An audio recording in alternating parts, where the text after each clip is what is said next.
This is Jill Bartholomew, host of the Be Fierce Multisport podcast, and welcome to episode 5. Today, we're going to be talking to 4 age groupers who volunteered to appear on our show today. The topic we're going to be talking about is on your first Ironman, what was your learnings? Like, what did you take away? What did you learn that you didn't expect? And we have quite a range of experiences here from a 70.3 training for their first Ironman, all the way up to having done many Ironman over many decades. A lot of range of experience today. I'm super excited about this conversation.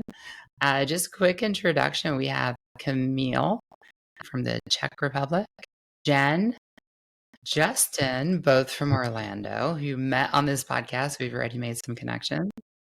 And Wendy. Wendy, I don't recall where you're joining us from. Marietta, Georgia. Marietta, Georgia.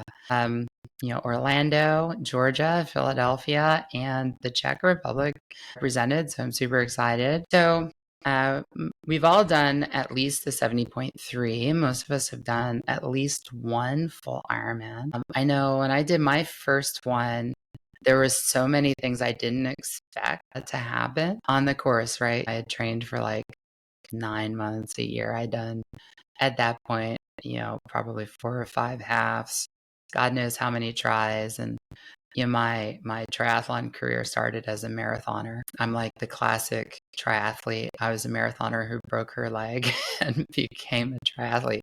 It's like half the triathletes are injured runners, right? For me personally, when I did my first full, it was in Lake Placid, which, it was really close to where I grew up. I'm from Saratoga, New York. So doing Lake Placid was like going home. I grew up like speed skating on the oval. So that was like coming down that first finish line was so emotional. But for me, it was the run. It was that, I transitioned my first mile off the bike was at like 5:50 or something stupid like that. And then by the time I made it to like mile 16, the mortal hydration was taking its toll on me. And dealt with that for the last like 10 miles or so. And then my watch died at mile 20.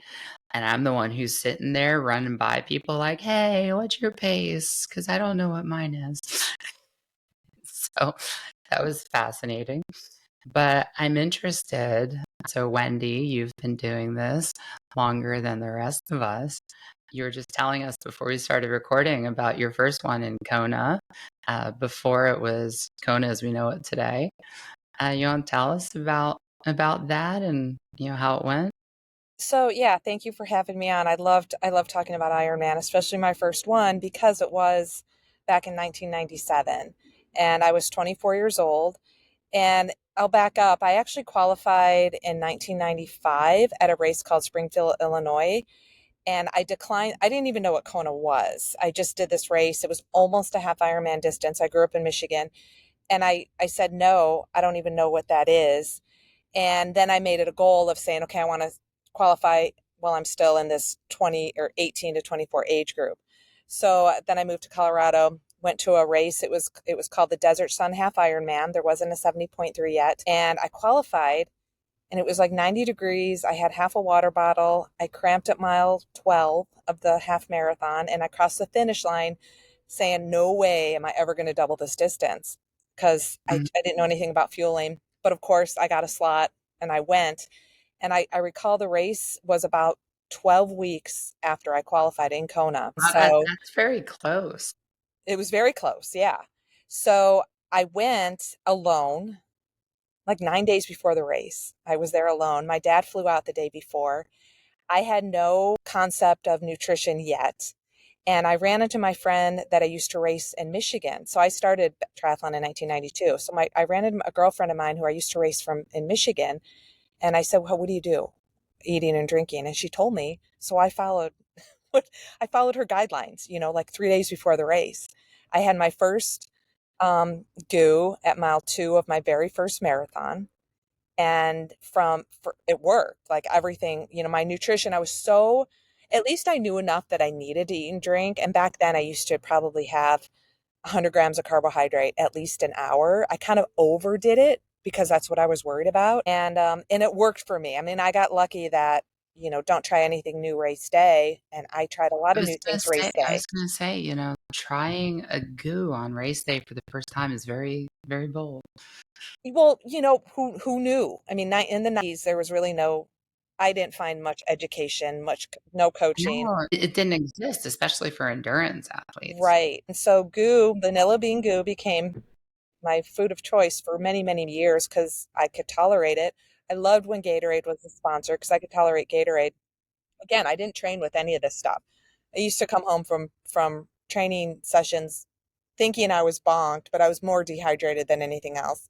And then I would just stuff my face with food because I didn't eat enough while I was training.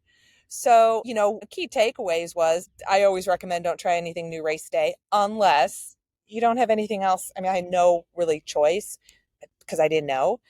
It was my first marathon, so I was scared to death. My longest run before that was 16 miles, so I didn't know what was going to happen to me after 16 miles. So literally my mind was, what's going to happen to me at 16 miles? What's going to happen to me? Am I going to bonk at mile 20? Because that's what you learn when you train for marathons, that you could hit the wall at mile 20. And none of that ever happened to me. And I think it was just because the whole race I was super focused on hydration and nutrition that not knowingly prevented me from hitting the wall. And the marathon ended up being the best part of the whole race. And I'm a swimmer. I'm a former collegiate swimmer. So running was very, very difficult for me. Okay. It's rare that you hear people, especially on their first one, and like, we were talking before, right? I do a lot of the runs at Disney too, including Dopey, right? And it's like I see the same with like the Dopey challenge, which has a marathon component, and Ironmans, which have a marathon component. I see a lot of people who are doing their first one and it's their first marathon. And in the back of my mind, I'm like, wow, that's brave.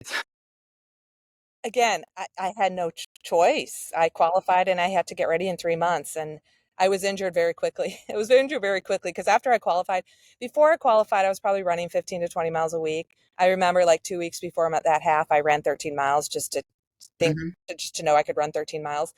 And then I qualified. I'm all excited. Didn't really know what to do other than I love to train. And I bumped my miles up to 40 miles. And I was quickly injured for leading up to that first Ironman, first marathon. I learned how to aqua jog. I had a friend who took me under his wing for those final 8 weeks, and he showed me how to aqua jog. So, again, another key takeaway, with all the cross training and aqua jogging, I showed up to the race healthy. Like I didn't try to push through the pain I was in. I just cross trained with deep water aqua jogging back in 1997. I still do it to this day for really injury prevention, and it worked for me. So, luck is what happens when preparation meets opportunity. So it's funny that the episode that we just published last week was actually about injury prevention and rehabilitation. Huh? Like, you know, are we is a triathlete, is an endurance athlete really an athlete if they don't have a orthopedist and a physical therapist on speed dial? Right? I mean, if you've never been injured, You God will bless. be. You're either an athlete Yeah, that will be injured or you were injured. yeah. I'm like, it feels like a constant battle to prevent injuries. So, Justin, you just raced Texas. I just raced Texas. We somehow missed each other while we were out there. How'd it go? And was that your first? No, no, no. So that That is was just an emphatic no right no, there. no, no. I love this sport. Oh, I do. That was my eighth full. Okay, Yeah, definitely not your first then. yeah, been to Worlds once. I'm trying to get back. I'm in that fun age group zone where I might have to consider quitting my day job to do this full time. Hey, that's what I did. I quit my day job. I Hey, started a business. I took a significant pay cut. for the sport, it seems very tempting. No doubt about it. Yeah. Yeah, So tell me about Texas. How'd it go? Texas was great. I mean, I got run course was spectacular. I mean, what can I say? I mean, I love a good sport. Where the spectators are out there and bringing the energy in Hippie Hollow. I'm sure anyone who looks into the course, My they're going to pace is know. like a solid Yeah, minute and a half faster through Hippie Hollow. I will tell you for first timers and things like that, we got that notification. I think 5:15 in the morning, somewhere in there, that wetsuits were Yes. gonna disqualify you from age group awards. So you have that moment when you're in line and you see all these people. It's like, should I wear a wetsuit? Should I not wear a wetsuit? That And it's so point the 0.6 question, degrees over. did you wear a wetsuit? I did not. You I did not. I went with the speed suit, and So I heard from a lot of people, including a couple of the pros, and it mirrored my own experience. This was the worst, bar none, Ironman swim I have done. Period. it was, yeah.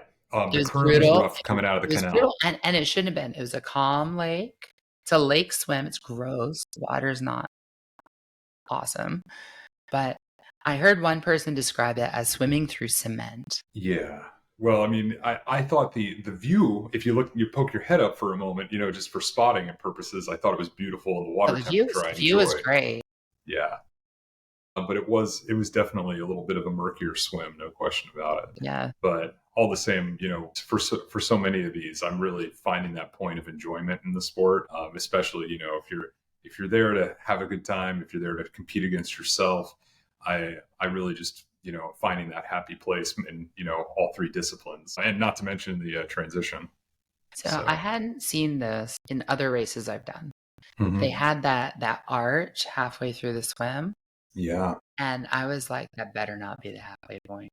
no, And I've seen. I'm like that. There's no way that's just the halfway point, Well, right? it's interesting that you mentioned that, Jill, because my stomping grounds were originally Lake Placid as well. And they had an arch, and this is what kind of freaked me out on the swim specifically, is that in Lake Placid, when I did Lake Placid, they had a timing belt, a timing arch incorporated into the course for that particular year. And so every athlete had to go through the arch so their timing chip would happen. I thought momentarily that arch was the same thing, like at a halfway point or something, but it wasn't. And this particular arch, and I thought it was, especially for anyone who's interested looking at the course, it seemed that it was kind of a space for people to hang if they needed to rest for a moment or two. Yeah, it seemed like it was really just a marker for the athletes that, Yeah. hey, you're halfway done.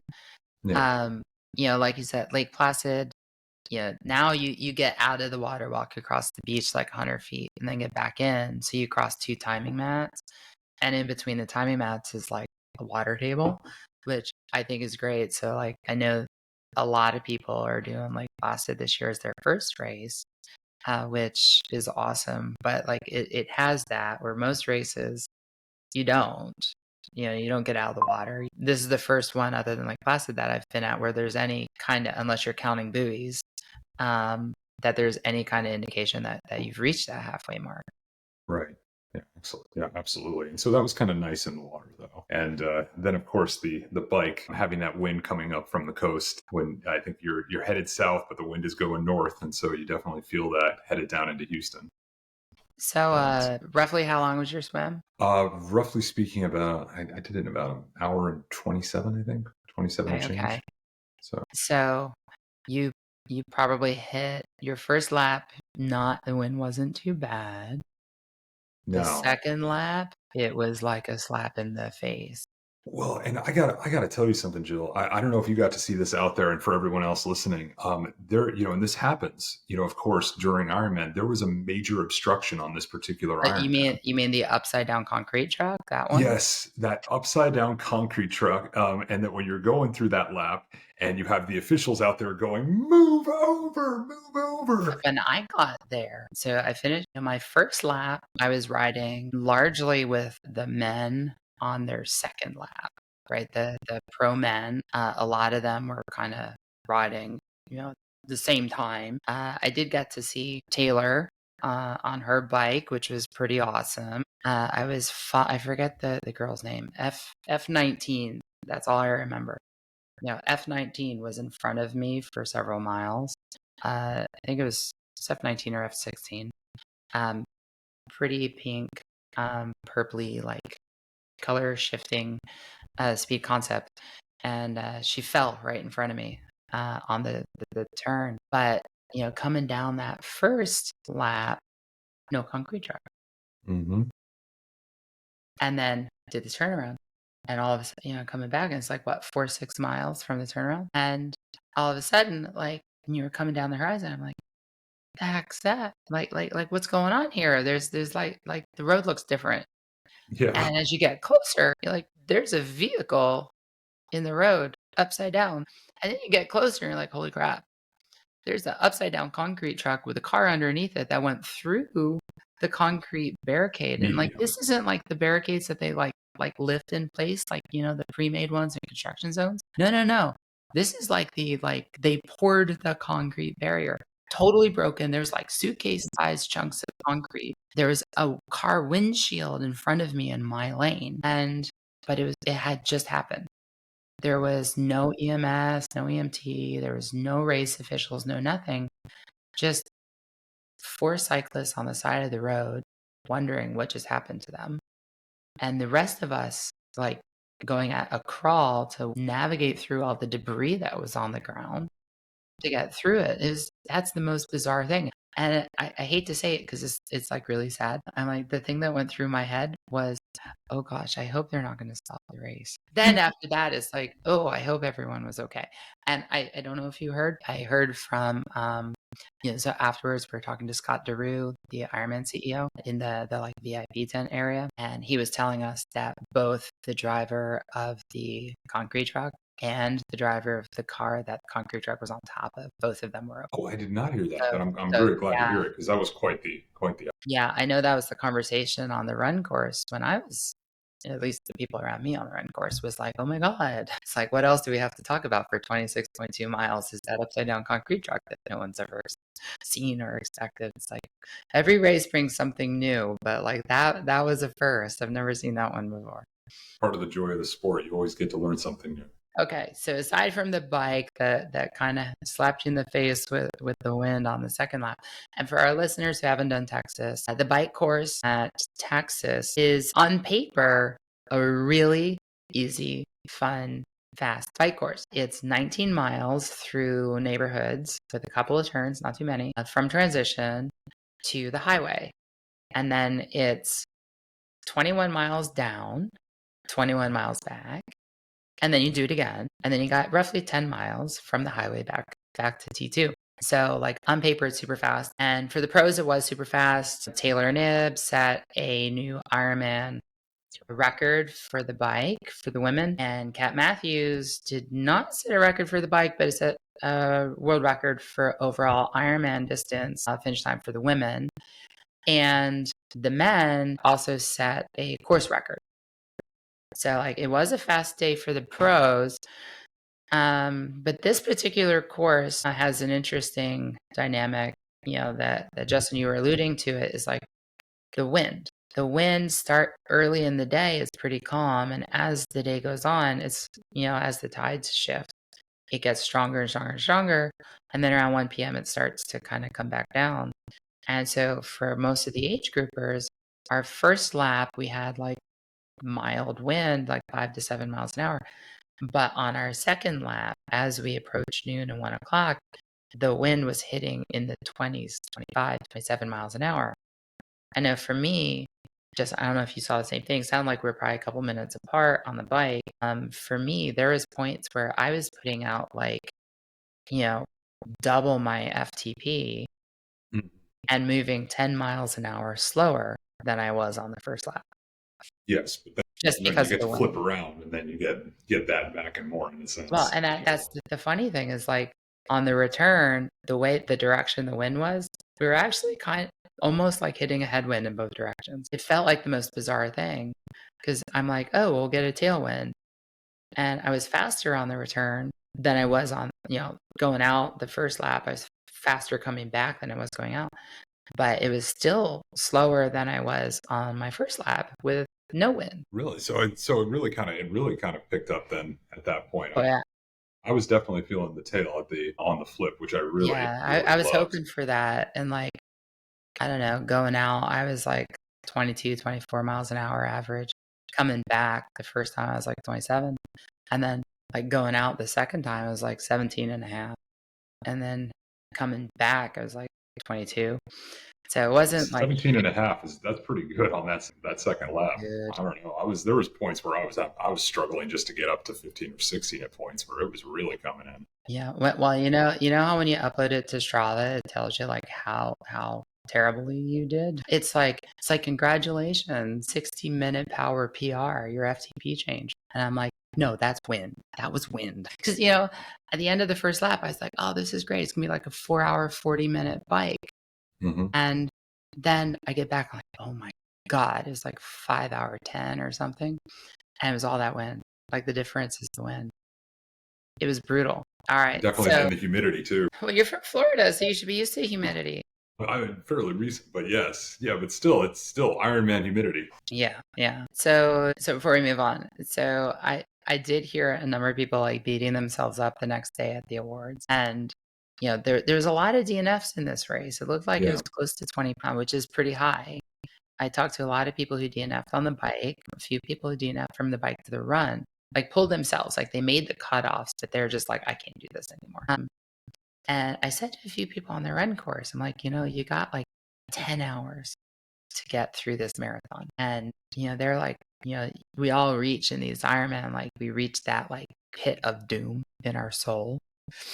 And it's like, man, by the time you've reached the marathon, you have motivated your butt through your own power to go, 100 and at that point 113 miles, 114 miles, and it's like that in and of itself is like, yeah, it's another 26. You already got 114.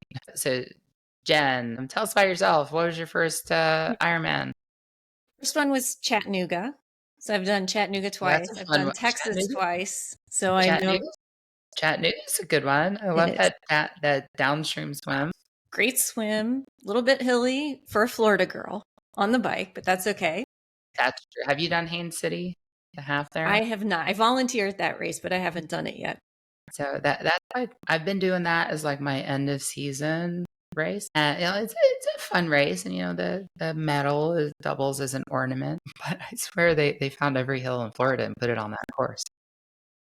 There's only one section of Florida like that, and yes, they put the race there. Right. I'm like, you go to Florida. How did you get 2,000 feet of elevation in Florida? When I first saw the elevation map for that one, I was like, what did they do? Put every overpass in the area? Right. So Chattanooga and Texas. So what were your experiences there? Right. So, I mean, Chattanooga was great as my first one. I had friends that I trained with. My husband was doing it as well, which made it super special. Great swim. As you said, it's downriver, which is fantastic. Get out on the bike. Now, when you did it still have the upriver component, or is it had it already changed to downriver? No, it was downriver. Yeah, downriver. So great swim, beautiful swim. Swimming is my strength, so I loved it. It was fun. Caught some current and went. The bike, I would say it was steady. It was back when the course, I think they've changed it recently, but it was the extra mile. So it was 116 miles. I saw something on Facebook. It was posted by Triathlon Joe, so I don't know if it's trustworthy or not, but rumor is that they've gone back to the old bike course. Really? Interesting. It's a rumor. I don't know if it's true. I guess we'll find out when they eventually publish the athlete. Right. What's a few more miles on the bike? It's fine. Well, I mean, isn't that the joke with that bike that it's always like 2 miles long? So downstream swim is your strong suit. Yep. Bike, just steady, just wanted to get through it and got onto the run. And I felt actually really great on the run. And I caught my husband at about mile 13, about halfway through. He had not had the best race and was struggling. And so I made the decision to walk with him the rest of the race because, listen, this is the first race. Anything you do on your first race is a PR. So we just walked it in together and finished the race. I think I beat him by 1 second technically, but we came in together. I mean, we finished it. It was special. You sacrificed your race so that he could get that bling. Right. You should at least be allowed to cross first. He has been my Sherpa for many years since that point. My husband tells people he's a professional Sherpa at this point. It is a thing for sure. But being the first one, I think anyone who is thinking about doing their first one, that red carpet moment is just so special every time you do it. It never gets old. And I think that that's one thing as a first timer, like to soak in that moment is so important, no matter who you're with, and not as a first timer, don't forget to ring the bell. And the bell, right? Gotta ring the bell.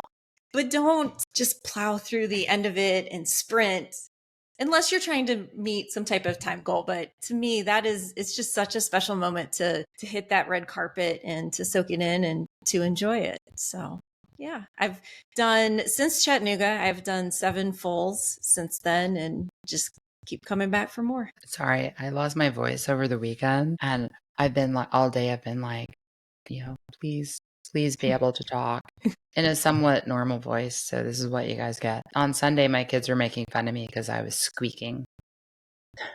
They're like, I don't know what you're saying, but it's really funny.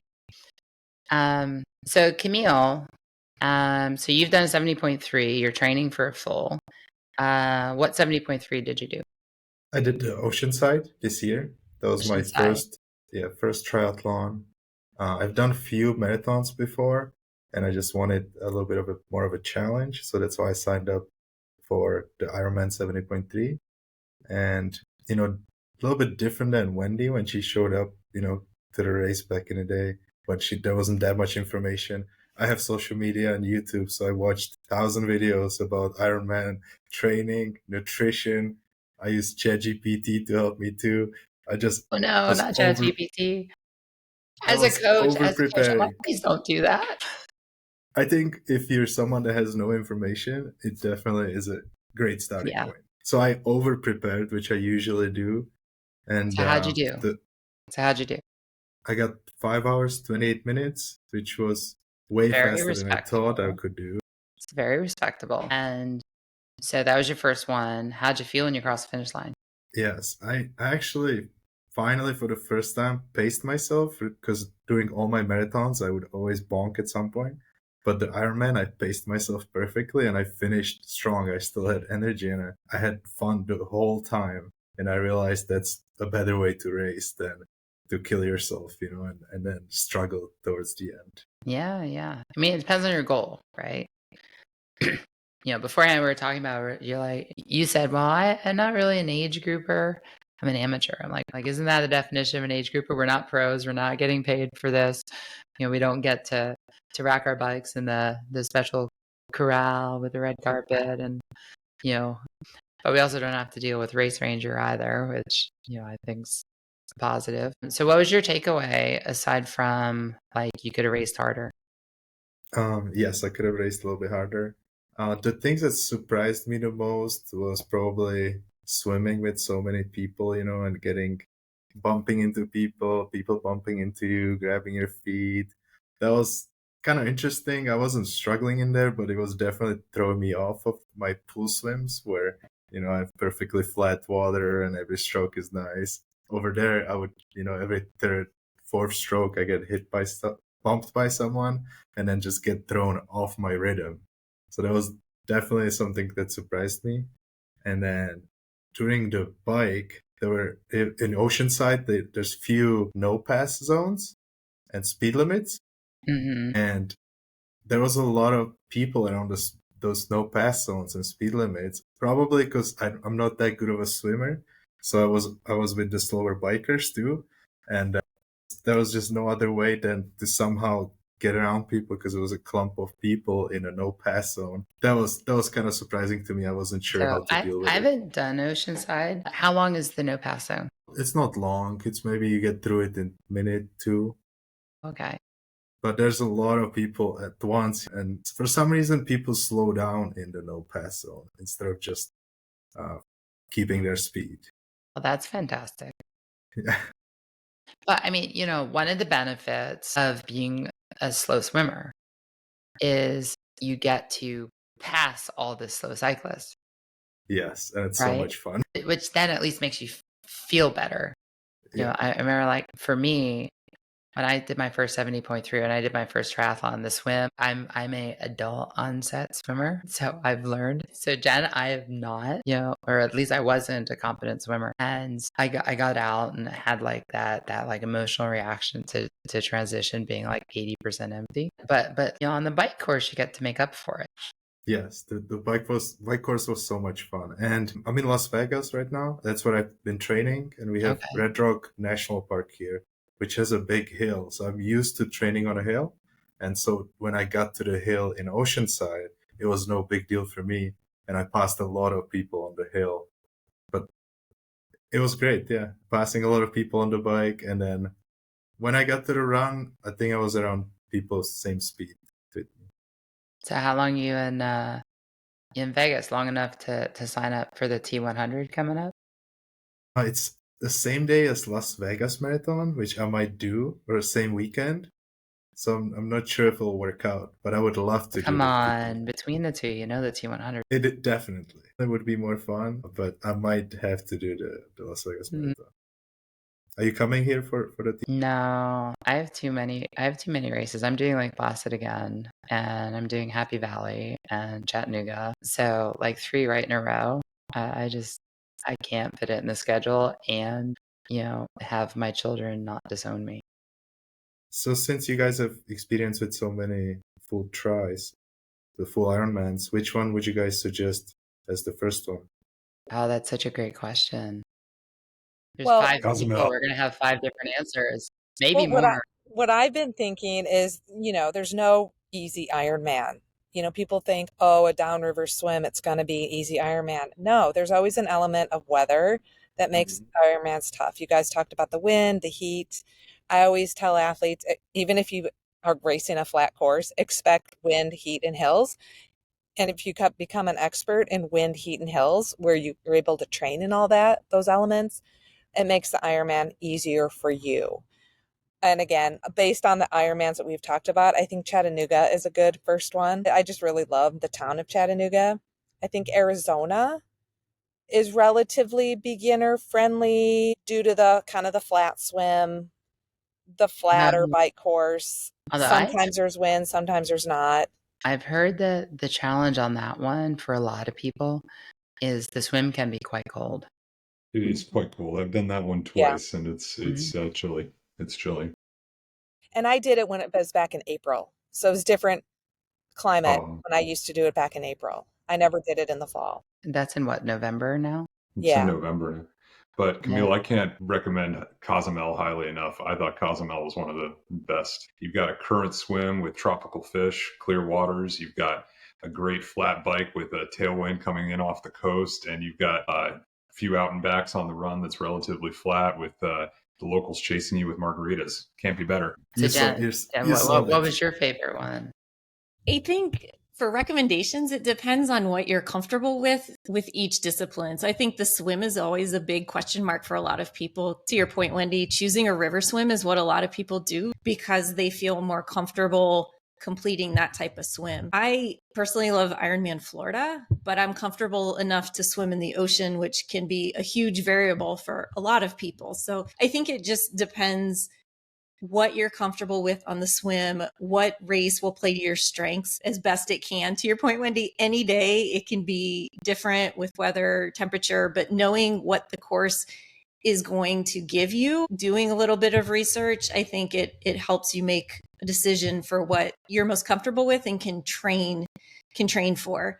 Like living in Florida, I would never choose Lake Placid until I could get somewhere. It would be very different. Yes. It'd be hard. It'd be very difficult. Even with a trainer going to Haines City, Claremont. You'd be spending a lot of time on the trainer on hill climbs. But I mean, it's a good point. You said, it can change day to day. I mean, Justin and I just both did Texas, and that's a great example, right? Justin, it looked like it was going to be wetsuit legal. And like the day before, it was 69 degrees or 71 degrees. Like it was wetsuit legal by over a degree. And no, I guess 75.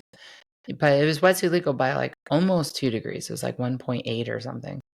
And then the day of the race, it's not wetsuit legal by almost a degree.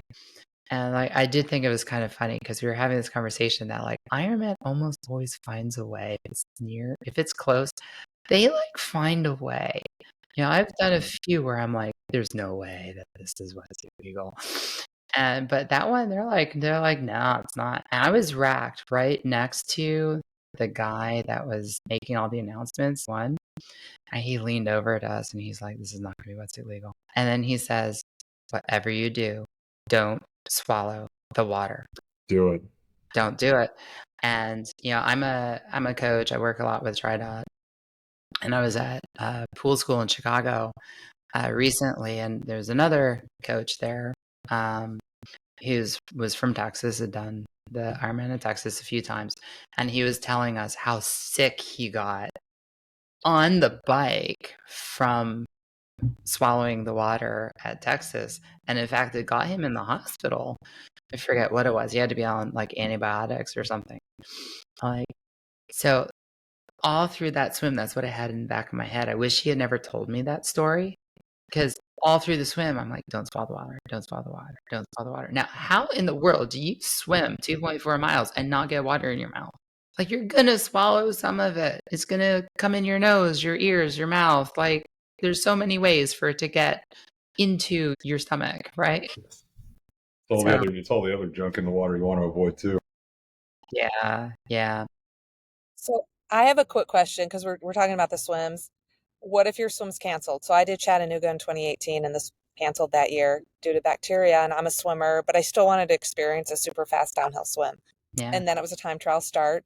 And me having done plenty of Ironmans, I still did it and I still called myself an Ironman, but there's a lot of chat going on in social media is if the swim's canceled and you only do 138 miles instead of 140.2, do you still call yourself an Ironman?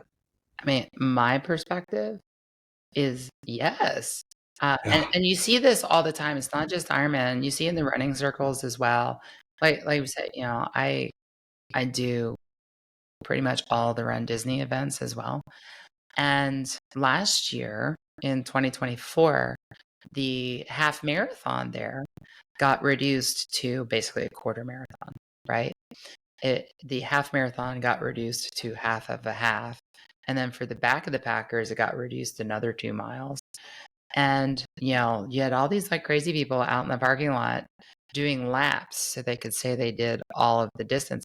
Meanwhile, it was torrentially downpouring. And that one got shortened because of threat of hail, so a little different. But I think to me, the answer is the same. You did the course that the race director prescribed on that day. And I think like as long as you did the course that was prescribed to you, then you claim it. I don't know. Do you guys agree with that? Totally agree. You can only race the course you're given on that day. Still an Ironman. Complete it. Yeah, I agree. And what do you If I think? did that though, if I did that, I would feel like I have to go do it again. That may be. You need like I'm doing Chattanooga this year because I'm like this year the 70.3 in 2 weeks because I'm like it's redemption, baby. Last year I did it. I was on like a PR bike and my chain snapped. So I sat there on the side of the road for 90 minutes waiting for the guy. Like I have every tool under the sun with me except for a chain breaker. I'm like, I need to take 2 links out of the chain. That's all. I'm like, please, somebody give me a chain breaker, please. And, it's like, then I got back on the bike and finished it. But it's obviously becomes a very different race then. So, like, now I get you, now it's a redemption race. But still, like, on the day of, you have to deal with what is handed to you. And if that's like, this, because, the 70.3 recently is it Austin, I think? The other Texas one, the swim got canceled because the wind was so strong. And they had issues with wind on the bike, but I don't know that I have a lot of sympathy for wind on the bike. But same thing. All right. So you were talking about the swim. We all come from different swim backgrounds. About the bike, it sounds like Jen. You said that you're a swimmer. It's your strong suit. What's your weakest link? Is it the bike, the runs? I would say Sounds the like bike. not the swim. No, the bike. I'm the opposite of what you described. I come out of the water, grab my bike, and there's still a lot of bikes. And then the rest of the bike, people are passing me. So the bike has definitely been the biggest challenge for me that I've had to work on. Then for you, if the swim is canceled, like you feel disadvantaged. Right. Completely. Or like for me, I'm like, I just won a time trial this past weekend. I'm like, no swim, bring it on, man. Right. You hope for it. Come on, no I swim. don't know about that. I do enjoy in kind of a sick and twisted way the swim, but yeah, I'm like, I'm not going to be upset if I go straight into a time trial. I mean, come on. Right. Yeah. The bike, I've had to put the most time in to work to improve it for sure. Okay. Justin, how about you? You know, between the bike, the run, the swim, what's your weak link? I would probably say the bike. Really? Running is my strength. That's always Okay. been my strength. I was a marathoner. I'm a 7.5 minute miler. You know, I love running. I'm Love so it all the jealous. time. If I saw sub 5 It's- minutes for more than a mile, Yeah, you're probably putting me on a stretcher. I love running. It's just one of those things that you know, at that point I'm wishing I'm back in the, you know, after the strenuous bike, I'm wishing I'm back in the water all of a sudden, you know, cooling down. So I mean, I think for me, for time purposes, I find I struggle a lot with the bike. You know, just, you know, making sure I get the timing right, as just when you put out for nutrition, and making sure that I'm staying on target, especially with, you know, conditions as they change, or they get windy or they get hot. You know, drink before I get thirsty, eat before I get hungry, things like that. But you know, for me, I know ahead of time, you know, like the swim at the very beginning is going to be, for me, I'm going to enjoy that process. I enjoy the swim. I just think it's a kind of, you know, if you're not doing like Escape from Alcatraz and it's absolutely freezing or something like that, or, you know, sometimes Arizona, but I think most of the time the bike has those conditions that has the tendency to change a lot more frequently, and you're putting a lot of faith into your equipment too. And so it's one of those things that I always feel very, you know, strong and very motivated, just like finishing strong, getting off the bike, and then getting onto the run, because then it's you. And so you mentioned putting a lot of faith in your equipment. Yeah. And yeah, it reminded me, you know, so I raced Nice last year. Oh, congratulations. And it was one of those, like, you know, raced Lake Placid, qualified for Nice. You know, Wendy, like you, is like, it's a very short turnaround. You know, it's like 60 days. And, you know, coming out of Nice, like, it played to my strengths, right? Like, I'm from New England, you know, I'm used to hills. I live in Southeast PA. If you think Southeast PA is flat, then you're nuts, because I can hardly go more than 10 miles without getting 1,500 feet elevation. Like, unless you're on like a rails to trails kind of thing, and even then you're getting some. But, you know, there I saw all sorts of things I didn't expect, right? Like, you're talking like the top athletes in our sport, and the number of people who, like, they may be great as an athlete, but don't know about their equipment. I was talking to a lady recently who did Nice, and her front wheel fell off her bike on the downhill. And I'm like, how does that happen? You know, most of us today probably have through axles, and, you know, hers was not a through axle, right? And so it obviously wasn't tight enough, and, you know, she hit a bump, and there goes the wheel. And I'm like, oh my God, if you've done that course, your equipment needs to be pretty solid, because if you're ripping down those downhills at 40, 50 miles an hour, you're going over a cliff if something fails, right? Or like in Lake Placid, you're going down Keen Descent at 50 to 60 miles an hour if you are bold enough. And, you know, you have a mechanical failure, you're in the hospital, if not dead, right? And other courses are the same way. So, like, yeah, you are putting a lot of faith in your equipment, but also your own mechanical skills. So I think, like, for me, one of the things I've noticed over the last year or two, like, as I've paid more attention to other athletes and gotten out of my own, like crush this space, is, you know, we need to be better mechanics. Like, we need to know our equipment more than we do. It's like, if you talk to a swimmer, you know, they know what wetsuit they're wearing and how it works. They know what goggles they're wearing and why and how it works, et cetera, right? You know, same thing with a runner, right? How many, we all run, everyone on this call, we all run. How many pairs of running shoes do you have? Are we admitting this publicly? All right. So does anybody have fewer than 5 pairs of running shoes in their current rotation? Definitely Okay, me. so you haven't done enough running. I change shoes every single run I do, though. I mean, that's one of those things. I'm like Oh, constant. but you got your trainers, right? Hmm. And you have at least one, probably 2 of those. They're your workhorse, right? And then you've probably got another pair of shoes that maybe are carbon plated or Pebax plated or some fancy new technology that's not a super shoe, but responsive for your speed work. And you probably have a race day pair that is a super shoe, right? So we all. I've got, I think, at any given time, I think about 15 pairs of running shoes that I'm constantly using for different All things. right, you got me beat, man. Yeah, I'm admitting it on this call. Sorry, everyone. So to our 10,000 listeners, you heard it right here. Justin has more than 15 pairs of running shoes. But I mean, but there's so much to consider: distance, time. What training methods? What's the terrain? Is it ruddy? Is it muddy? Is it weather and what mood you're in that morning? What phase of the moon? Okay, I'm and so the old weight. Yeah, I'm old school. I'm not a gear person because I started so long ago when gear wasn't readily available. I had a road bike for 16 years before I got my first triathlon bike. I did my first couple Ironmans in Kona on a road bike with like clip-on aero bars, and I did just fine. I Yeah. did great. My body adapted to road style geometry. So when I got my first tri bike in 2009, I'd been racing for 16 years. I struggled on the triathlon geometry. I didn't like it. I still preferred road riding. I do primarily most of my training on a road bike. I'll jump on the tri bike about 8 weeks leading up to a race. But yeah, I mean, I owned one pair of shoes. I had one bike, didn't have power meter, didn't have anything. Yeah. But that's because that's how I was grown up to be. I think this day and age, I think equipment is so key and it really does enhance your performance. It really is a bigger investment. Yeah, and it's so interesting. You mentioned, road bike versus tri bike.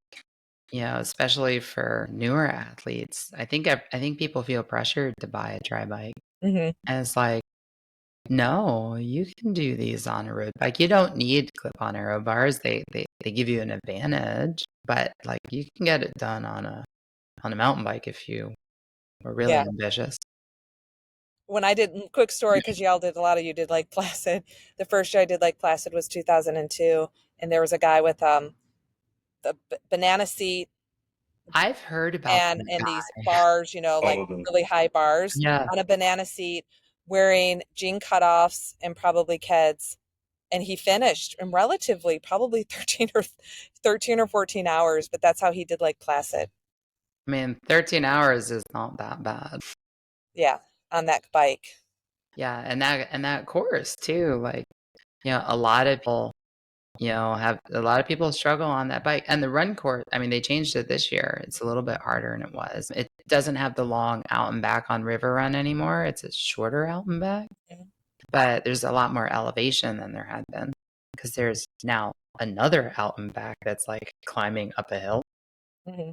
It's like you look at it and you're like, oh, it's flat. No, it's like plus 3 degrees. But yeah, I know some of my newer athletes, they have like, I don't know what I call it, like not bike envy, but anxiety. It's like, I only have a road bike. I'm like, that's fine. That's fine. Do you have flat pedals or clip-ins?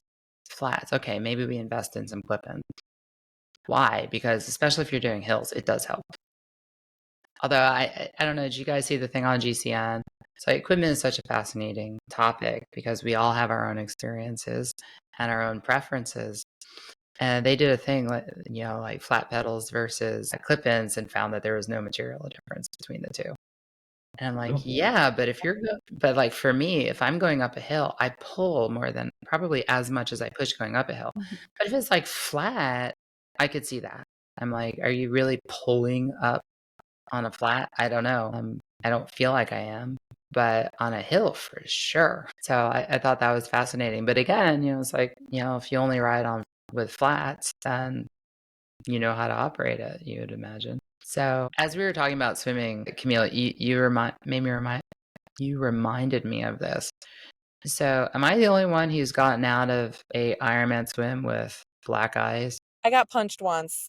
and it was in a Turkey 70.3. I did a race there, and I got punched, and the goggle just sucked my eye, and I had a pretty good Yeah. black eye for many days afterwards.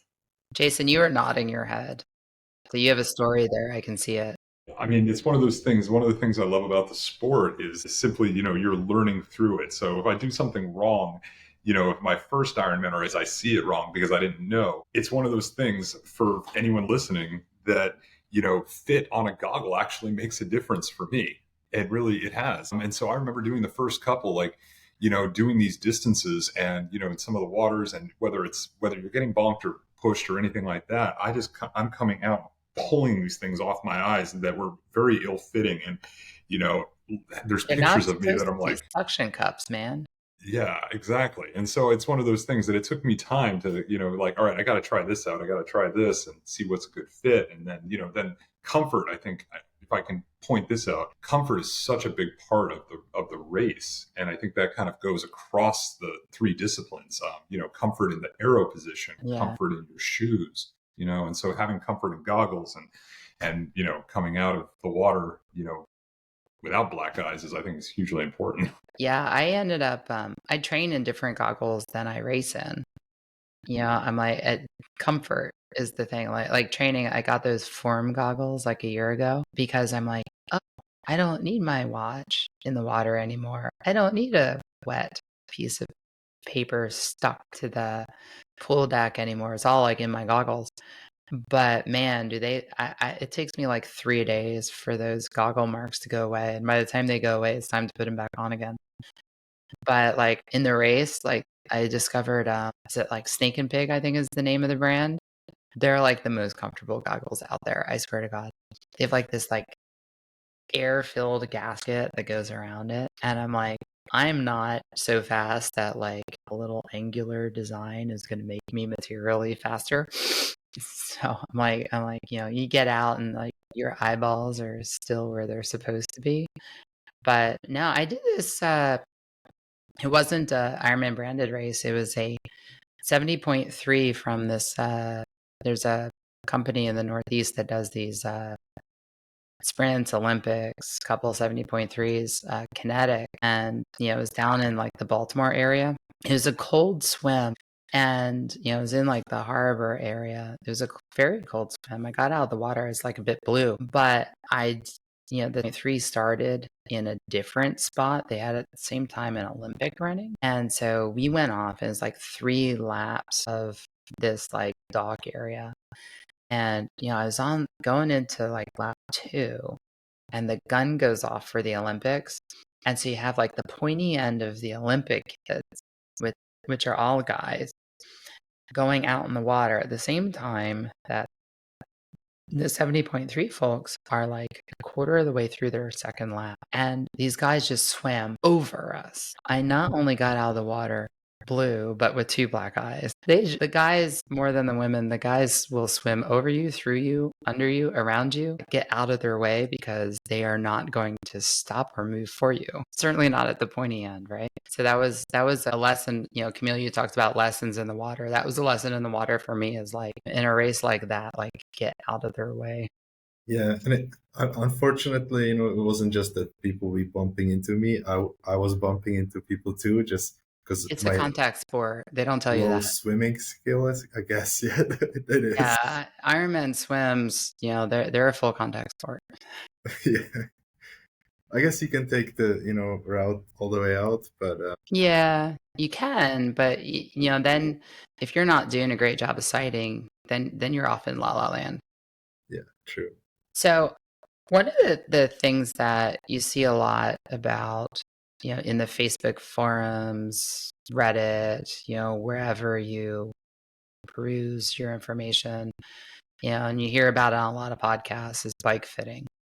So Wendy, you made a point earlier that, you were doing this before all these different types of equipment were sexy or even invented. Have you had a bike fit? Yeah. So again, when I started triathlon, I started the sprints. I was a collegiate swimmer and I did the swim. My very first triathlon, I did the swim portion. I watched the biker, I watched the runner, and then I did the whole sprint the next year and I was hooked. And I did it on I did my first one on a mountain bike. And then I had a lot of road racing friends from Ann Arbor, Michigan, who said, you need a road bike. And the best advice I got was don't buy the first road bike you ride, because I wanted to, because I was coming from a mountain bike background. So I didn't purchase the first road bike. I did try to shop around, and I did get a fit back then. It was just a basic fit, but professional fits really started when I was getting a tri bike. I had, maybe 4 different road bikes within that 16-year period. Oh, actually I got a custom bike. That was actually huge. That was a total fit. But when I got a tri bike, I struggled with bike fits. Mm-hmm. And so I had multiple fits. I've had multiple tri bikes, and the one that I got worked for me. That was a Trek Speed Concept. And I had that one for 3 or 4 years. And then I ended up selling that one during COVID because people wanted bikes. And I'm like, okay, I'm ready to get rid of this bike. And I got another bike. But bike fit, I tell people, is the most important investment in the sport. If you can't, besides coaching, is the most important investment if you can handle it. But I think bike fit is so key, because if you're not comfortable on your bike, that makes for a long day. Even if you just do sprints or Olympics, it's just, you're going to be uncomfortable on the run. You're going to just have a bad day if you're not comfortable on your bike. I heard a statistic recently that of all triathletes, that less than 2% hire a coach. Oh, that is so low. And the inverse is also true, that of triathletes who podium, almost 100% of them have a coach. Mm-hmm. As like not a surprise. Camille, you saw my reaction earlier to ChatGPT for training plans, because a lot of people are using them. I was talking to someone in Texas. I was one of the coaches in the TriDot tent for a while, and he had a ChatGPT plan, and I was like, okay, good luck. The benefit of a coach is not, in just getting the information, but also it helps you comply with the information. So I definitely see that hiring a coach is much better than getting information. Yeah, I mean, coaching is, I think there's a couple of coaches on this call, right? Coaching is so unique because it's individual, right? And like, if your coach is a good fit for you, I've had athletes who, like, when they hired a coach, they really wanted an accountability buddy. And it's like, I'm not an accountability buddy, but some coaches might be, right? And others like me are going to be like, okay, well, like, I want to see the data and how you're doing, and I want to see your plan adjust based on how you're doing and have the conversations, right? And like, if you're struggling on the run, ChatGPT and these canned plans, which are fine if you're just wanting to get across the finish line, they may not understand that, like, you've got a niggle, happening in your calf or your quad or your hamstring, where I'm going to be like, okay, let's go take care of that.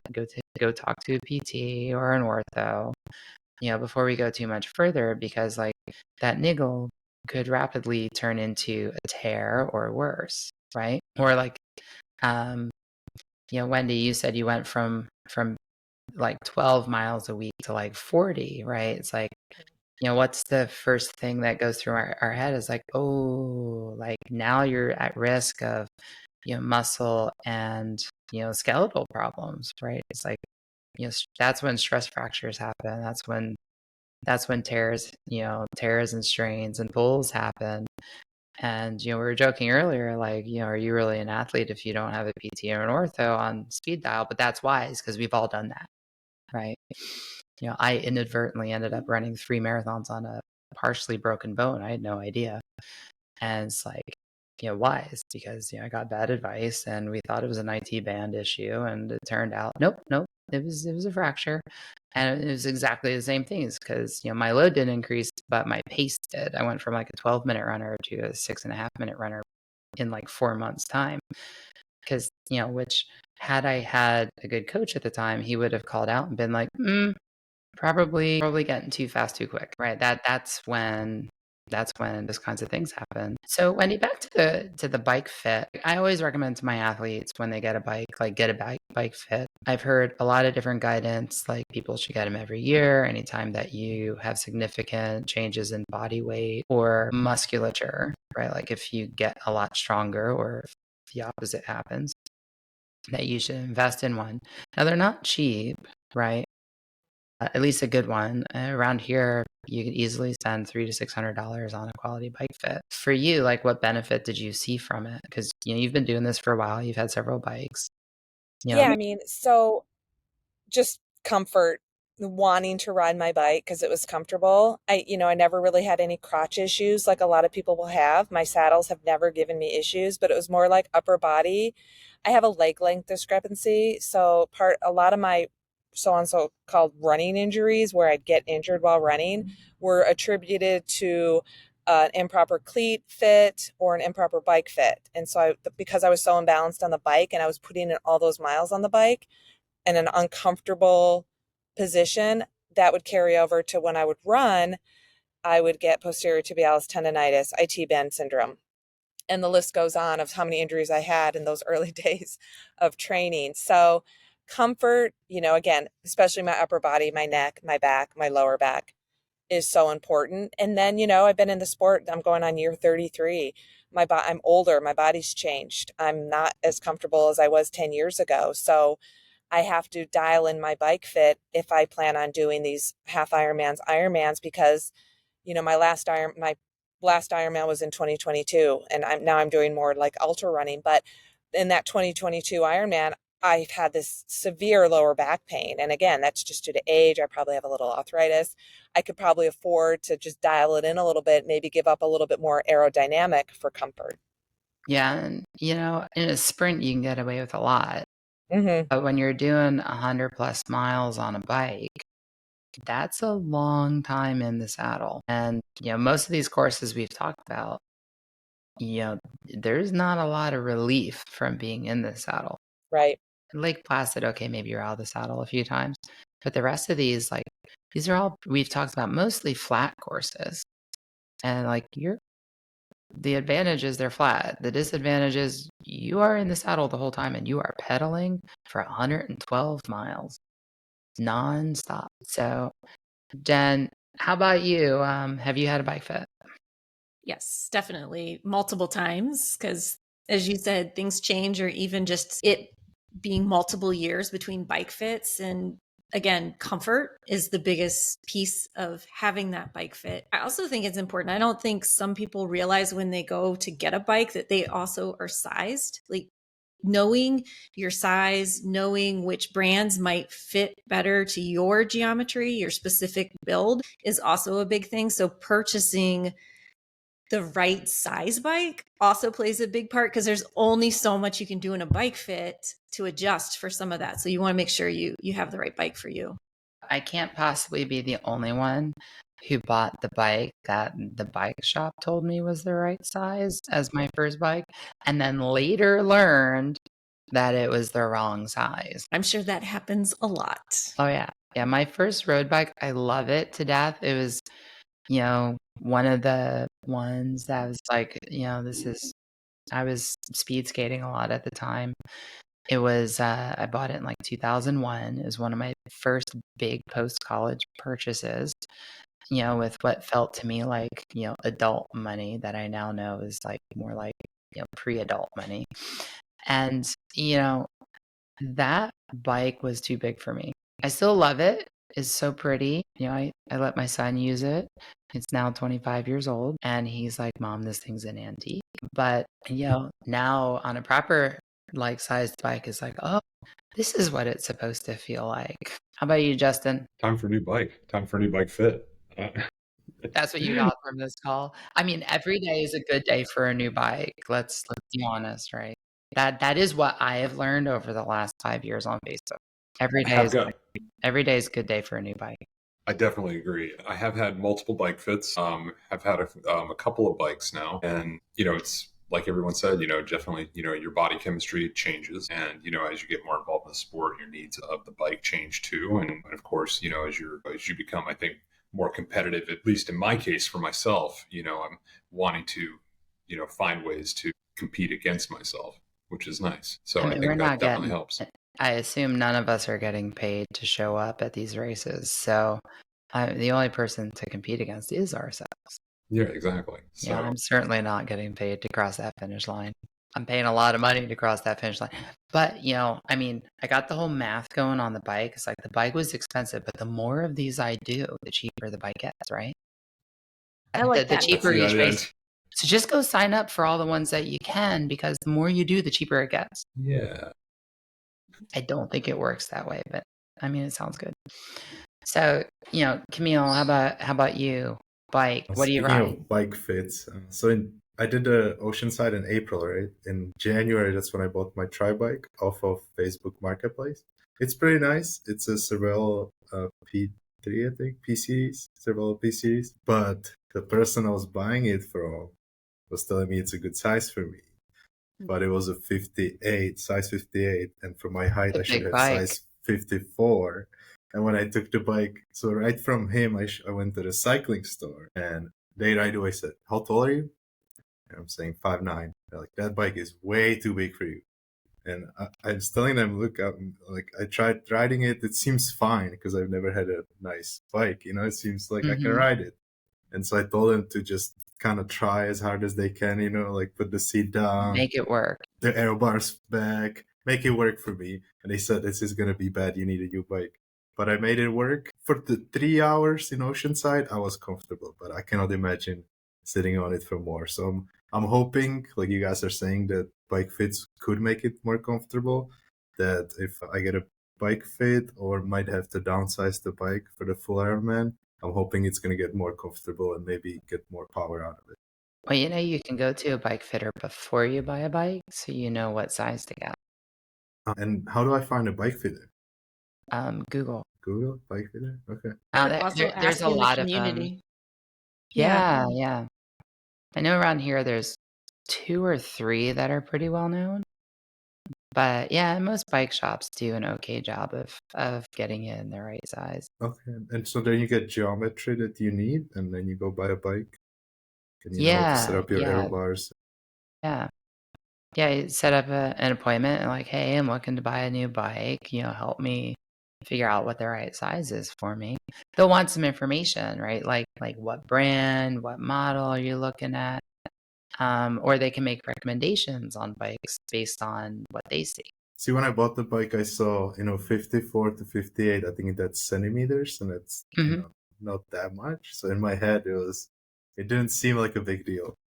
I don't know. For me, I'm in a 52 and I'm 5'10", 5'9.5". And like my road bike is a 52. My speed concept is a medium, which is like a 52 to 54. And my son is like 6'1". He's in a same Madone road bike. He's in I think 56. But like in this sport, like millimeters matter.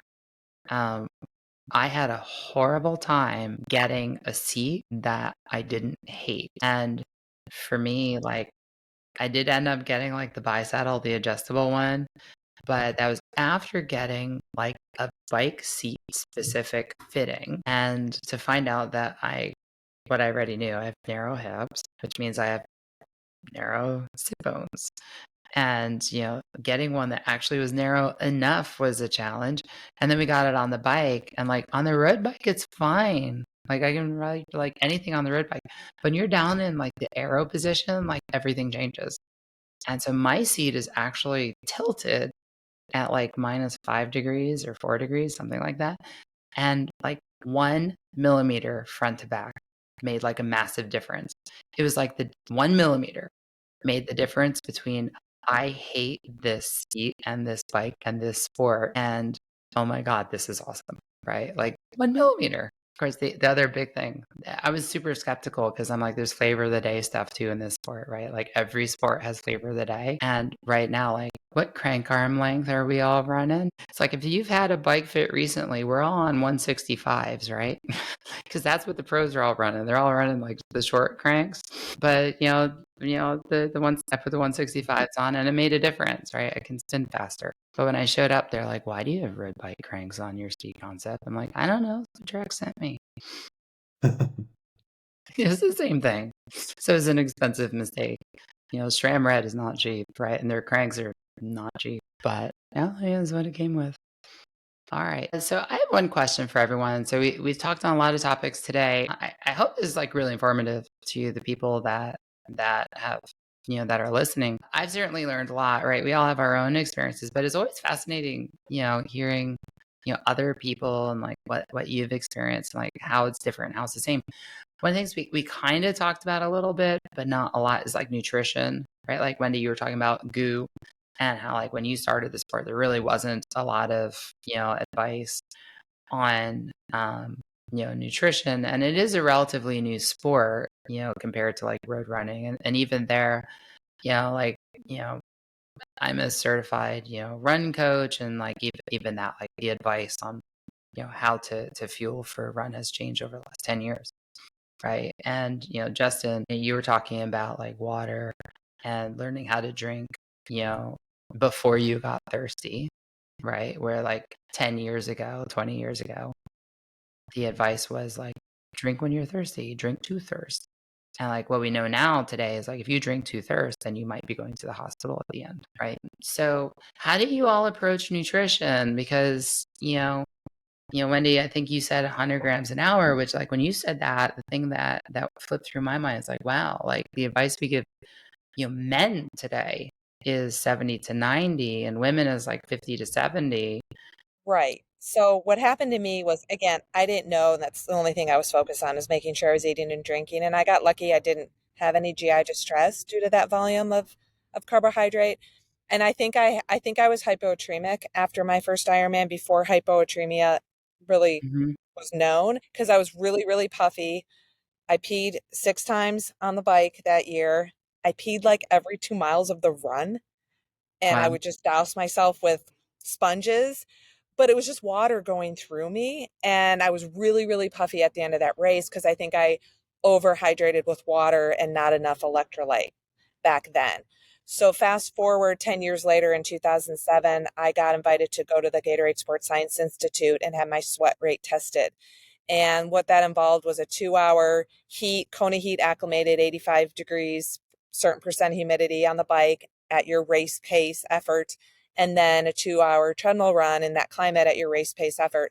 And they measured how much you ate and drank and the day before, and collected urine samples and all that. And my body weight didn't changed maybe by a half pound, which showed me I was hydrating enough.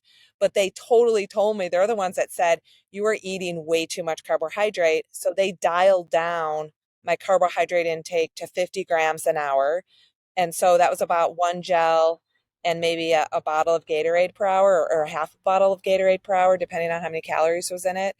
And the next year in 2008, I had the race of my life. And so that told me how valuable dialing in your own personal hydration needs, your electrolyte needs, which again, back then they told me I get enough electrolyte from Gatorade that I didn't need to take any extra sodium pills or anything like that.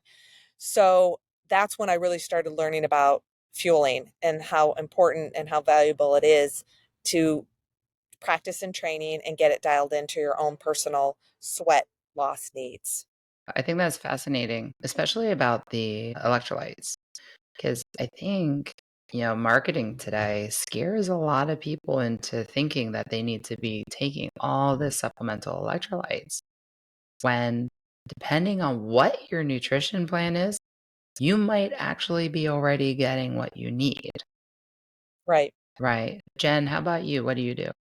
I have been the definition of what not to do, with 2 trips to the ER after Ooh. races. Yes. One was not my first Ironman, my second time at Chattanooga. I was in the med tent for quite a while and then later in the ER. It's just one of those things, nutrition is the fourth leg of the race. I think I put my salt in my handheld and just forgot about it, and for part of the run, and it went from there. So really So, figuring out for that case, I was low on potassium, magnesium, so mhm. all the things. I was You low, did all not the things. enough. And So then let me pause you for a second. yeah, So has anybody else experienced low potassium on a run or a race? What does it feel like? Hell, Is craving a banana, is that the same thing? no. Well, I mean, that's your body telling you you need more, but like a lot of people mistake cramps for needing sodium when like usually it's not sodium. Usually it's an electrolyte of some sort, and often it's potassium. Like, so Jen, I had probably not to the same degree, but I had an experience similar with potassium where I actually learned on a marathon that I am low potassium and, didn't end up going to the hospital, but I'm sitting there at like mile 20 and on both legs, my shins and calves were both cramped. Like it was like my foot was fighting on what if it wanted to pull down or up. That was the worst marathon experience of my life.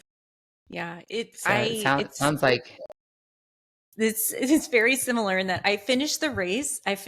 Crossed the finish line, thought I was okay, took a bite of pizza, that didn't go so well, and the cramping started. My hands literally, I could not, hands and feet, I couldn't move them. They put me in a wheelchair and I'm just cramped in a position that I couldn't move. So yeah, cramps are definitely a huge sign of the potassium piece. Once I got to the ER, I was also very shaky, which was a sign of just those low levels. So I will say I've done the sweat test, trying to figure things out. Living in Florida, you can't afford to not know how to do your nutrition in the heat and humidity.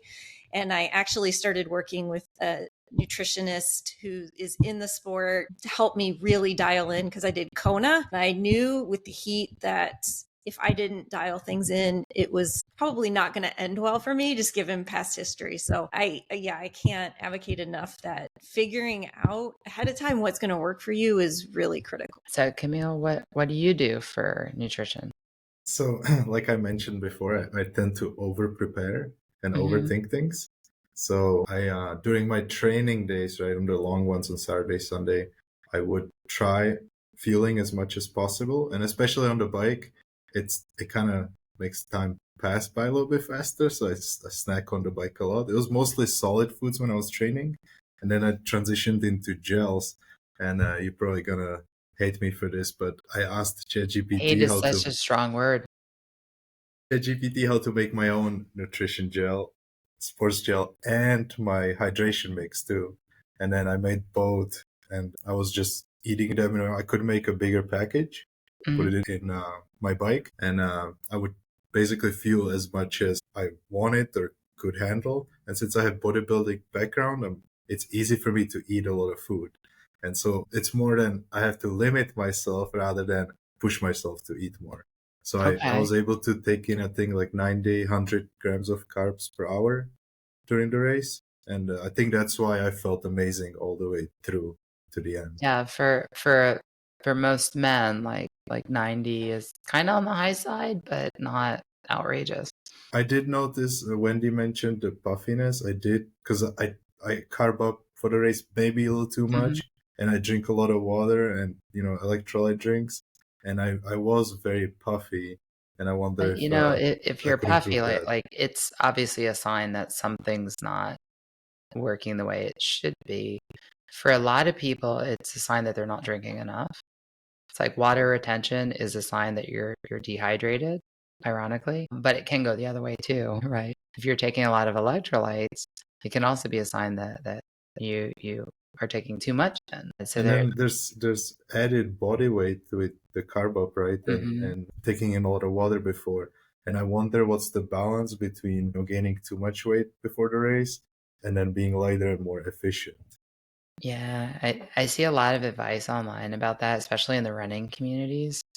And like the contemporary advice that I've been hearing a lot about, and Jen, maybe you've heard differently, is basically anything you do more than 24 hours out from the race, nutritionally, is of limited benefit. Whether it's like, hydrating, because, a lot of people will start like increasing their volume of hydration a couple of days or a week before the race, which like you can do to a point, but it may have limited benefit. But like carb loading more than a day or two at most out is really not giving you a huge benefit, although pizza certainly tastes good. So Jen, I don't know, does that kind of jive with like this, what you've been kind of hearing? Yes, same. Just Yeah. making sure all the levels are kind of topped off, but not to go to any extreme. Right. Yeah. I was in one forum, it was a running forum where this coach, this woman, who's a coach, was, sharing her nutrition plan, kind of 2 weeks out from the race. And she was telling people, she's like, you should start like increasing your hydration now, start increasing. And then like, the amount of carbs she was adding so far out was really significant. And I remember like I had posted, I'm like, please don't do this. This is kind of a dangerous plan. And to her credit, she was very kind of open after the race. She ended up in the hospital because like that was a bad plan. And it's like you kind of have to be careful with like the overindulgent. It's like, carb up, yes. But doing it for a month in advance is probably just going to add more around your waist. So, Justin, I don't think you shared what your nutrition plan was, but we kind of chatted a little bit about it before we started recording. So, like, how's that going for you? Well, I have my plan while on the bike. That's really my main source of nutrition at any given time. I was very fortunate in my first Ironman that I ran across the prior voice of the Ironman, Mike Riley, and he gave me some on my first Ironman, not really knowing what I was doing, gave me some really great tips. And to these days, I still keep them to heart, including getting up at 3 a.m. The day of the Ironman to have a half a sandwich. I still do that.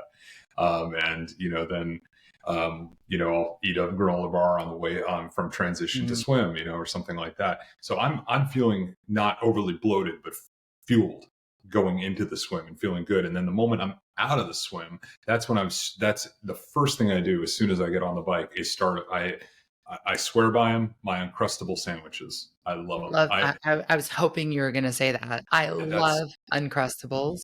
I will not. If you've heard the podcast before, I kind of make fun a little bit about people who bring sandwiches on the bike. I'm like, at some point, it's more of a puree than a sandwich. But I'm like, Uncrustables in the morning, like there's nothing more satisfying than a partially frozen Uncrustable. That's it. So then, I'm having my goos. I have my 2 bottles behind me that are always carrying nutrition with me. So I'm starting off with branched chain amino acids and then an electrolyte bottle. And then, goos and salts. And yeah, I'm one of those guys that also takes Advil. And, but one thing that I did learn, you're careful with that, right? Oh yeah. No, that's in the morning. That's like, okay. Done, one and done. Yeah. I heard it probably made a metric last year that like the leading cause of liver issues in triathletes is overindulgent in anti-inflammatories and NSAIDs. Well, and on that note, so for me, running, it's really hard for me to consume. I mean, I drink and I take fluids, but eating solids while running is just a hard thing for me to do. And I've always been like that. It doesn't matter if it's a 5K, a marathon, doesn't matter what it is.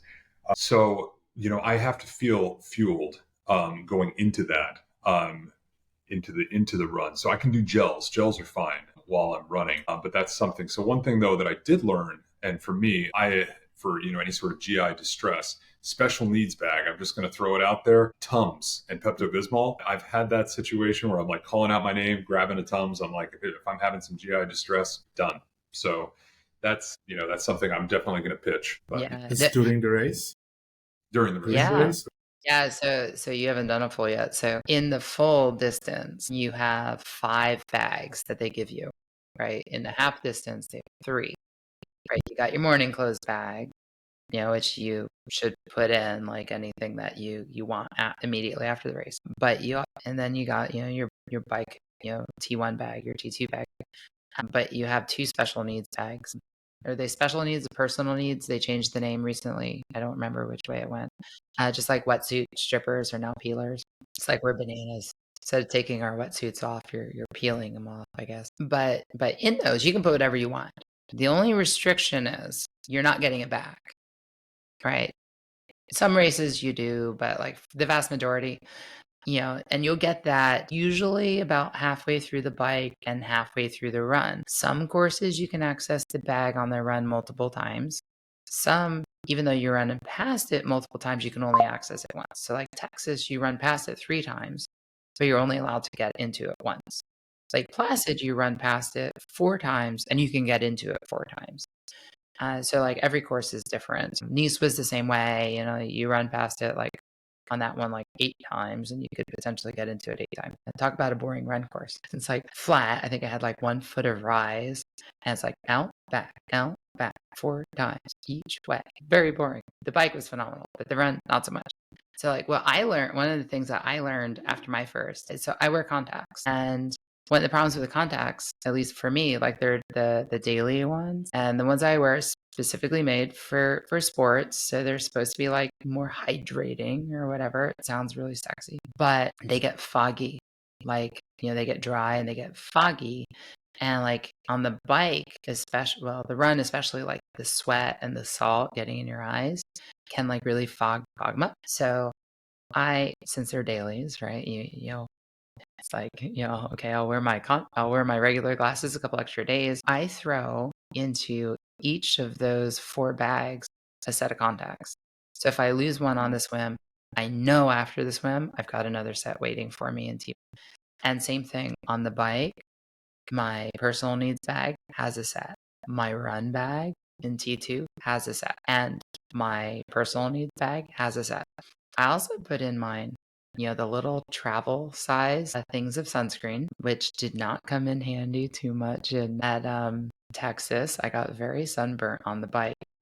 And then I also put in, you know, the little disposable things of chamois cream. I put one in each one of those bags because like there are so many places you can chafe and it is such a useful thing. And I don't bother with like Body Glide. I'm like, chamois cream is better than Body Glide. Like, you know, on the run, just use chamois cream. It's easy.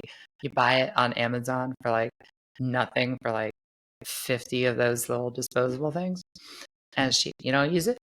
Too bad. It's like 50 cents gone. The planning of those bags can be quite stressful. So the more you can think about it before you get to the race and kind of know these bags exist and plan for them, the better. Because I do remember my first Ironman being like overwhelmed and really overthinking every single Yeah. So at Texas, and I talk about Texas, like the most recent one, I was one of the like ask a coach, you know, people for the first timer Q&A. And by far the most common question that I got in that Q&A was, what do I put in my personal needs bag? And I'm like, it's up to you, man. What do you think you need? But here's what I do. It's like a lot of people, especially if you're not using on-course nutrition, like nutrition, water bottles, you know, contacts. Women put, pads or tampons, you know, in there. It's like, you know, you put what you need in there. It's yours. The only thing to remember is like, you're not getting it back. So You guys mentioned peanut butter jelly sandwiches. What's a good mix of solid food and gels for the race? Because I'm thinking the full Ironman, it would be really hard to just eat gels for this is 11 such a hours great straight. question, Camille. How many of us have on the run, you know, had like a fabulous bike and then got on the run and just wanted to puke at some point? So Jen's, Yeah. is that, yeah. Wendy, you? I've never really felt that bad on the run, but I did want to. I just thought of one of my Ironmans. It was called 5430 Sports in Boulder in 2002 or 2003. I trained with jelly beans instead of gels for forever for jelly beans. And by the time I got to the race, I had a fanny pack full of jelly beans for the run, and I got it and I tossed it right away because I'm like, I cannot eat another jelly bean. And so then where was I left to do? I had no fuel. So I relied on the generic stuff that they had at the aid stations. Again, it worked out well for me, but I advise people to always have a plan A, plan B, Yeah, plan C. I think And that's if you great. know, like I knew early on after I went to the Gatorade Sports Science Institute after 2008, Gatorade was my fuel of choice. It's on the course. I am not going to train with it because I know it works. So I started experimenting and training with other hydration products, other energy products. Eventually down the line, I ended up eating more like real food, like cookies instead of bars, peanut butter and jelly sandwiches in my special needs bag. And I started going more on the whole food nutrition rather than the energy product. I haven't had a gel in years. So it's just good to experiment with first what's on the course to see if you can rely with what's on the course. And then next, what if that doesn't work for you? What are you going to do? I think that's great advice. I learned last year, one of the pros, I forget the guy's name, is that I think he won Lake Placid last year. He used his gummy bears on the bike. Now in my head, I'm like, how do you carry that many gummy bears? But I mean, it works for him. So you gotta do it. What works for you. I know for me personally, like I rely really heavily on Martin gels. Why Martin? Because that's what's on course.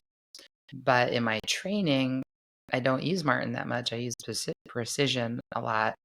And outside the US, a lot of times it's Martin for gels and Precision for the electrolytes, which I personally like better than this Mortal hydration stuff. A lot of people that I've talked to, including myself, get headaches with the Mortal hydrations. I guess it has some like artificial sweeteners in there. I was very disappointed when they switched from Gatorade to Mortal. But Me too. yeah. Plus, Just there's like throwing no that out calories. there. There's like no calories in it, so you really have to think. If you're going to rely on that, you have to think really separately about like hydration versus electrolytes versus carbs. And that was when I started experimenting with like high carb liquid nutrition, like Scratch and stuff like that. But so Justin, you had a really great reaction to that. There's something behind there. The Mortal, I'm sorry. That was just not a switch I was happy. I feel, got to have little things. I feel strongly about that. But, to kind of get back to, I don't think you're alone in that. yeah, to get back to Camille about, things to eat and things like that. I also enjoy, granola bars. And I'll tell you, as Jill pointed out, you can have a great bike ride. I can tell you, I did New Zealand a year or two ago and had a great bike ride. I was coming in and I got stung by a massive New Zealand wasp right in the leg, right there. And it swelled and it blew up, and I ended up in the medical tent for a few minutes, and it was like, this golf ball growing out of my leg, and they iced it and then I was like, you know what? This is going to suck. But, you kind of get back out there, and then exactly had that moment. It was a great bike. And then from that and from whatever else I was going through, I completely vomited. And then I was like, okay, this is going to be one of those days. And so, got back on target with nutrition, had to walk for a minute or two. And then finally, the pain subsided and then took off. But it's one of those things, there are days that you have it, and I think that's no exception. And so, having exactly as Wendy pointed out, plan A, plan B, plan C, having that, it's always, it's golden. Yeah, I discovered, the little applesauce pouches that they have for like the kids. Some of the courses, not all, some of them have them on the food tables. And I always like passed by it because I'm like, that's going to be gross, sitting out in the sun all day. Then in Nice, coming off the bike, like I apparently was way overloaded on electrolytes. So I was like very green. And I didn't know at the time that that's like actually a classic sign of having too many electrolytes is having that like pukish feeling. But there's nothing to come up because it's all like gels, right? Which metabolize pretty quickly. And about halfway through the run, I grabbed one of those applesauce things. It was like last ditch effort to like not kill myself and just squeezed that thing, emptied it, went right down. Within like 30 seconds, my belly was settled. So like sometimes getting that solid in you makes such a huge difference, especially if you're like generally on like a liquid or gel plan. Like I think one of the things like for endurance racing in general is like, like you said with the bee sting, heat, Jen, you were talking about, your nutrition plan gone awry is like you kind of got to roll with the punches and deal with what you've got in front of you. And, you're kind of like diagnosing on the fly, like, why do I feel this way? One of the things I tell my athletes is I'm like, you should always be like taking those moments to like do the self-assessment. Like, how do I feel? Why do I feel this way? Can I do more? Do I need to do less? Do I need to change something? And if like you just have a plan and you stick with it and don't deviate, then you're gonna fail. At least that's my opinion. I don't know if you guys agree with that. I see head nods. So the people who are listening can't hear the head nods. There has to be a balance though between just reevaluating and than maybe freaking out and making wrong decisions suddenly. Well, So yeah, and sometimes it's part of good to that's follow plan too. experience too, right? Is like, we've all experienced where we had that freak out moment, and at least I assume we've all had that. I have, where we've had that freak out moment and made the wrong decision. And then, like, I think experience is recognizing when you've made the wrong decision and adjusting so that it's the right decision or Well, a less wrong decision. well, there's And such a sense learn of from those wrong spontaneity. decisions. Yeah, that's right. Learn from it. And so that next time you're in a similar situation, you can be like, hey, I did this other thing and it worked out badly. Let's try something else.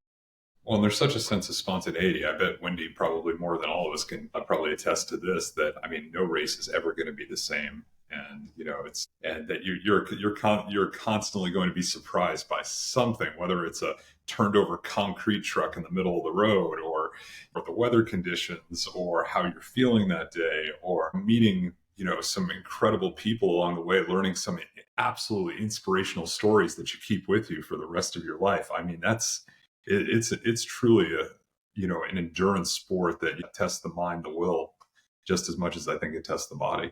I mean, but that's the point, right? We Yeah. do these things because they're hard, Exactly. right? If it was easy, everybody would do it. Is kind of the colloquial saying, right? Yeah. But I don't know. I find like when you have like those weird challenges that's when we do our best. My PR 70.3 to this day continues to be Atlantic City when it rained the whole freaking race. Like the swim was gorgeous.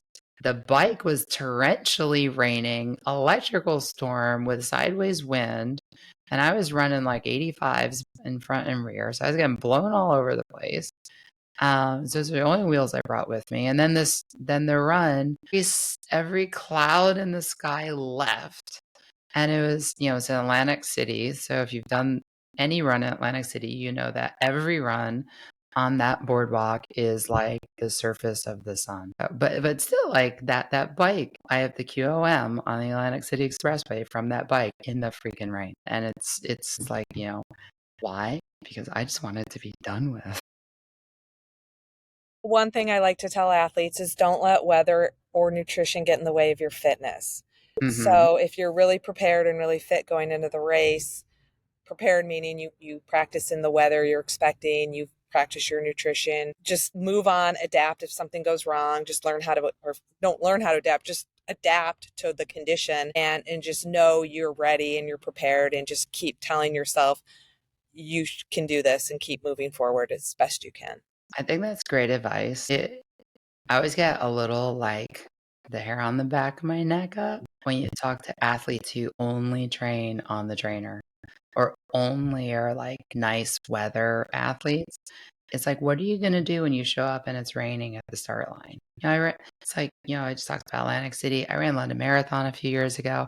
It poured the whole race. To this day, it's my favorite marathon I've ever run, even though it was raining. But if you never train in it, then like, your shoes are going to be wet. Like it's rainy out. Your shoes are going to be wet. Get used to it. But if you're not used to it and prepared for it, then you're going to have a horrible race. Well, and to not get into your own head, right? Everyone is dealing with Yeah. the exact same conditions as you. So it's just who can adapt and adjust and keep moving forward the best. Right. It's like, there are some races where it's like, you're going to lose a toenail. You've got 10. How many are you going to finish with? So, we have been chatting for a very long time. This has been a fantastic conversation. Before we wrap up, is there anything we didn't cover that, like, as age group athletes talking to other age group athletes, you just want to make sure that people hear, especially if they're doing their first 70.3, their first Ironman? Yes, there's something I'm sorry, I have to get out. This is huge. My first Ironman, and everybody talks about the why and things like that. Mm-hmm. And that is, I think, crucial. Who's your why? What's your why? And I think that's very, very important. And so you can get really hung up on that, and that gets you through the day, which is beautiful. But I'll tell you, my first Ironman, I had no idea really what I was really in for. And I mean, as much as I wanted to prep for it, you couldn't get there. About half a mile from the finish line, I had this guy come up out of nowhere. Still to this day, don't know where he is. And he just looks at me. And back then they had different colored bracelets. So if it was your first time, you could ask for a different colored bracelet, and so it would identify you as a first timer. And so I had one. I was loud and proud about it. And so I had one. He comes up to me and he just looks at me and goes, "Enjoy that finish line. Enjoy that." And so it stuck with me and made me come back time after time at this point for half Ironman, full Ironman, any race. It's one of those things that there is that point where you come to the end. And I can tell you, having gone through it, anyone who's interested in the sport, I've said it time and time again, enjoy that finish line. Enjoy what you worked for. Man, there is no feeling like when your foot hits that red carpet. There's nothing like it. So yeah, that's. Yeah. Anyone else? I would say use the energy on the course. It's a long day and you're going to have highs, you'll have lows. There are volunteers, there are people around you. I have had many situations where I'm at a low point, but saying good job to another athlete, like you're looking good, or thanking a volunteer kind of helps change your energy. So use the energy on the course to your advantage, especially when you hit those rough spots. And provide energy to others. Right. Absolutely. Yeah. When you see people struggling, like, we're all competing. Yes, it's a race. Yes, but we're all in it together too. Absolutely. And it's like when you see that guy who fell on the bike and is like trying to get his feet moving on the run because he traveled all the way from Munich. This isn't a real story or anything. Provide him the encouragement so that he gets up and gets it done. Because it helps us all. Yeah. And I think what I wanted to say is, as a first timer, sometimes you just don't know how prepared you are until you cross the finish line. And so just really enjoy the process. The training is really important. Do the event. If you don't finish, learn from it. Don't let that beat you up. Don't let that not allow you to attempt to finish again. And then, as Justin mentioned, having a strong why. I always tell people, for longevity in the sport, I haven't missed a race in 33 years. You got to love it. You got to do what you love what you do. And that helps keep the why in motion, and that helps you keep focused and trying new things and just really enjoying the process. Right. Camille, anything? Yes, I'd like to follow up on what Justin said. And I would tell people not only to enjoy the finish line, but also the time before the race, setting the bike up and being there in the morning, getting ready, the slight nervousness, but excitement, and the mix of those two is a great feeling. And that's why I do this. I love doing it. T1 at 4:30 in the morning is something else. Based on the looks on everyone's face, I think we all agree that T1 in the morning, 2 hours before race start, an hour before race start, it is an energy that is different from anything else. Like you said, Camille, everyone's nervous, but there's excitement too. And then the comparison from the morning, then to picking your bike up in the afternoon and seeing the atmosphere change. Those two moments were actually one of my favorites of the race. Awesome. All right. Well, thank you everyone so much. Justin, Jen, Camille, and Wendy. Thank you for coming on the show and sharing your experiences. This is age groupers talking to other age groupers about our personal experiences in our Ironman and what our takeaways are. I think it's absolutely fascinating that we've all done races, and some are earlier in our careers than others, and our experiences are really similar, but also really different at the same time, which I think just shows how individual the sport is, even though we're all doing the same course and experiencing the same conditions. So thank you very much. And for our listeners, stay tuned for episode 6, which will come up next week.